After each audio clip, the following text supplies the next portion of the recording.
Hey guys, it's Friday evening. I got home, ate my dinner. After I tied up my truck to the line that's going to hold me to the last part of the roof. Over here I removed one panel so I can get my salt cut right up there. And while I'm trying to adjust to get the screws out, my leg went through the roof until I touched the ceiling inside.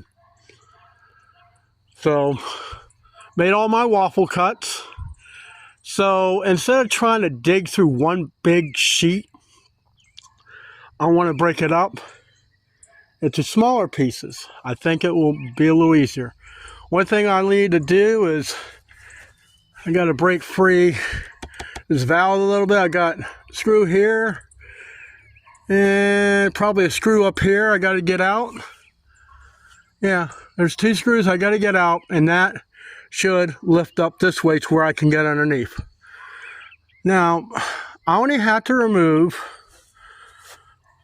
basically this top sheet, this over here, and when I get in there, there's only 2 layers. What took me 8 days on the other side, wasn't 8 solid days. It was a Saturday, Sunday, and then I had the after work. So I'd spend 2-3 hours after work.